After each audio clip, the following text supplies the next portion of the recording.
Et bien moi KTP les amis, c'est Dark Magikarp, je suis très heureux de vous retrouver pour un nouveau bilan achat récent.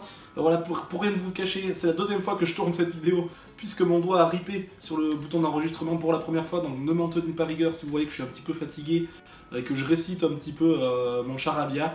Mais bon voilà, je vais vous présenter quand même pas mal de choses qui sont intéressantes au programme du Steelbook récent, et voilà, des Steelbook nouveautés du mois de mars, puisque c'est un bilan d'achat mensuel, je pense que je vais un petit peu m'orienter là-dessus pour les mois à venir. Donc on aura du steelbook, on aura de la figurine, on aura de la figurine pop, on aura même du livre. Donc voilà, il va y en avoir encore une fois pour tous les goûts et pour toutes les bourses également. Donc voilà, j'espère que ça vous plaira les amis. Donc comme d'habitude, on se retrouve juste après le générique. Top à la vachette!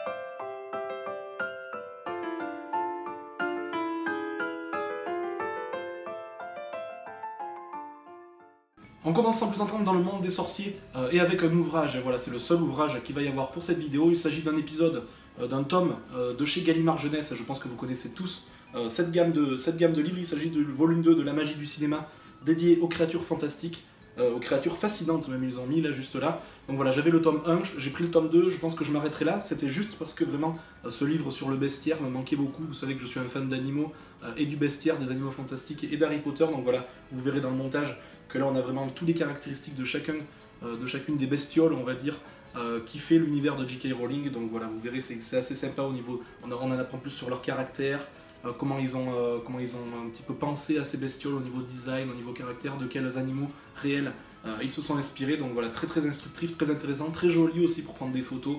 C'est vraiment le genre de livre que j'adore beaucoup. Voilà, je vous le conseille, ce livre, rapport qualité-prix, il est vraiment très bon. On va rester dans le cinéma, pardon, et on finira avec les figurines et le bilan de mes achats de la Claremont Geek Convention.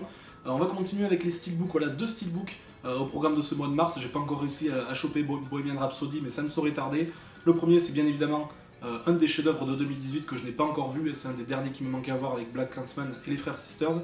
Le chef-d'œuvre de notre ami Damien Chazelle, voilà, j'avais le nom qui m'échappait un petit peu, avec encore une fois notre ami Ryan Gosling et Claire Foy. Il s'agit du biopic de Neil Armstrong, First Man, voilà, que je n'ai toujours pas vu. Un effet glossy qui scie à merveille à ce genre d'univers, je trouve, et vous me direz ce que vous en pensez, mais moi c'est souvent que je préfère le glossy lorsqu'on n'a pas de travail de relief.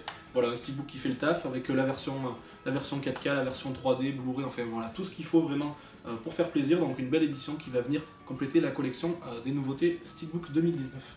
Le deuxième, vous l'aurez compris, c'est une nouveauté puisqu'il est sorti il y a 2-3 jours de cela, le 25 mars. Il s'agit du deuxième opus des Animaux Fantastiques, Les Crimes de Grindelwald, donc voilà, qui fait plaisir aussi. Cette fois-ci en effet mat, voilà, j'ai pas pris l'édition spéciale Fnac, parce que je préférais vraiment celle-là au niveau du design. Je trouve qu'elle rappelait vraiment les anciens steelbooks Harry Potter, et qu'au niveau harmonie du design, ça se mariait beaucoup mieux.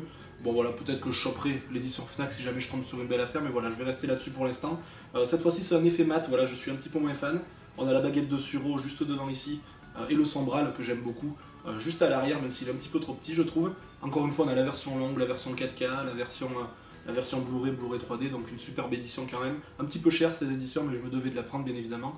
Même si ce deuxième opus est largement en deçà du tout premier, je trouve, en espérant que le troisième remonte un petit peu la barre, puisqu'il y en aura 5. En général, le deuxième est souvent un épisode de transition.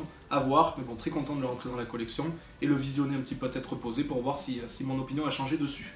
On va rester maintenant dans le thème de la figurine, on va commencer par 2 figurines d'occasion. La première, une Funko Pop, voilà, celle de Doug de là-haut. Voilà, j'ai revisionné là-haut très récemment. Je pense que j'étais un petit peu passé à côté à l'époque, même si je l'avais vu.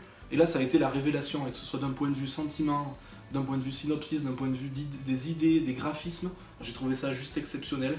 Les personnages sont énormes, Doug est mon préféré, donc je me suis empressé d'en chercher une.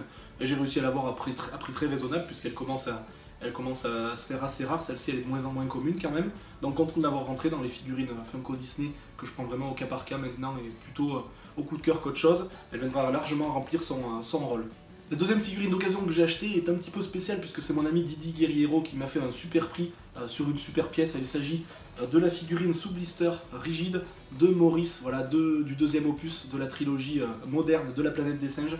Et elle est un petit peu spéciale puisqu'il s'agit de la figurine qu'on pouvait uniquement avoir via la précommande chez Fnac. Donc quand on précommandait le steelbook de la planète des singes, deuxième du nom, donc c'était l'affrontement, on avait le droit à un petit coffret spécial avec des cartes postales, des goodies et ces figurines là. Donc il y en avait 3 au départ, il y avait César, il y avait Koba et le fameux Maurice, qui est mon personnage favori tout simplement de la trilogie de la planète des singes. Il me l'a manqué, j'en suis très content. On ne pouvait pas se la procurer dans le commerce en dehors de cette précommande, donc je pense qu'il qu'elle va prendre un peu du galon et un petit peu de la rareté, même si c'est déjà fait. Donc merci beaucoup à toi mon cher Didi, je suis très content de l'avoir rentré. En tant que grand fan de la planète des singes, je me devais vraiment de l'avoir, je la sortirai jamais de son blister bien évidemment. Et voilà, une belle pièce de collection, un petit peu atypique, ça fait longtemps que j'en avais pas rentré, mais c'est vraiment ce genre de choses à la base qui fait ma passion et qui fait ma collection. Dernier petit achat avant de vous présenter les achats que j'ai fait à la Claremont Geek Convention. Il s'agit d'une figurine, bien sûr, Rick and Morty, et que serait un bilan achat sans du Rick and Morty.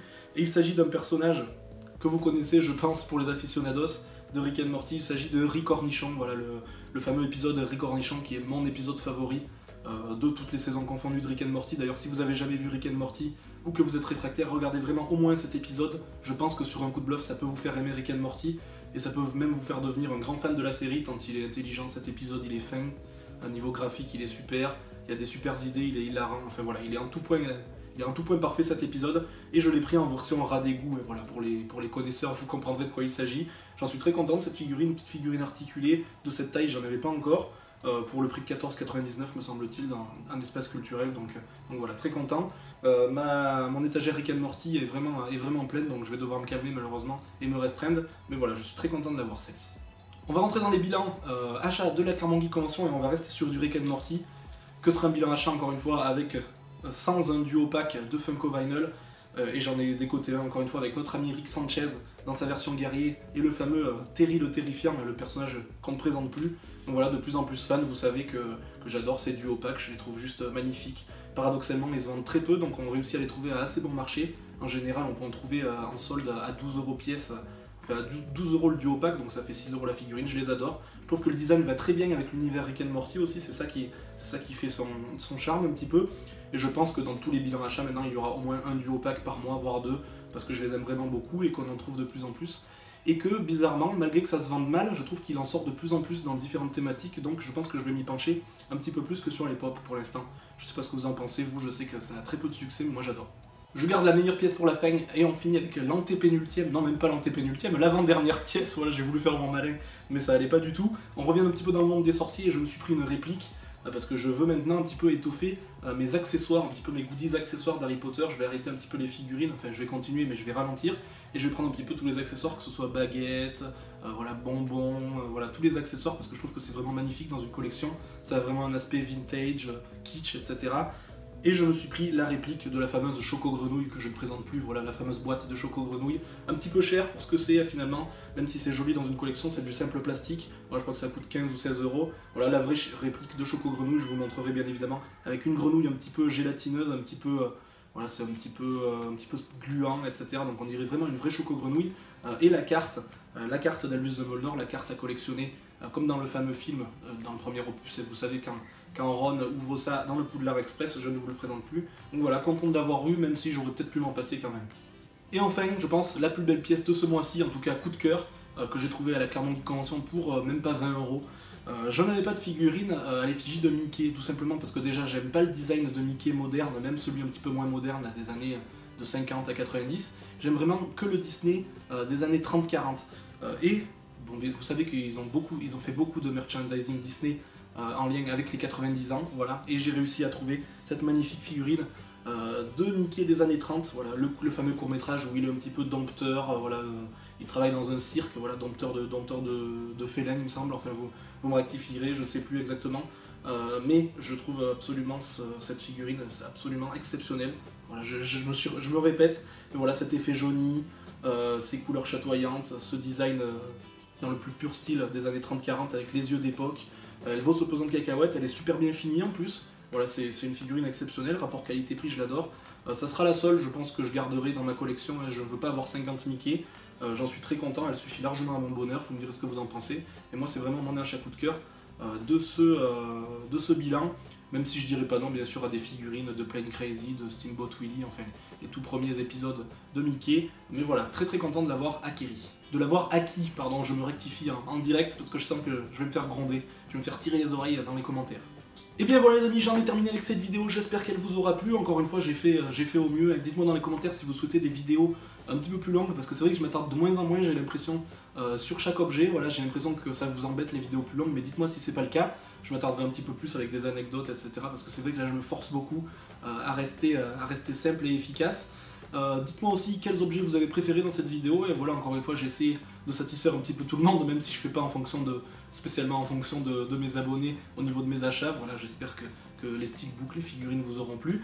Dites-moi dans les commentaires aussi quels sont vos objets favoris de la vidéo. Qu'est-ce que vous avez pensé aussi de la qualité générale et intrinsèque de ma prestation, voilà, de ma prestation générale, pour que je puisse m'améliorer. Le petit pouce bleu ou le petit pouce rouge, vous êtes encore une fois, et vous resterez les seuls décideurs de la chaîne.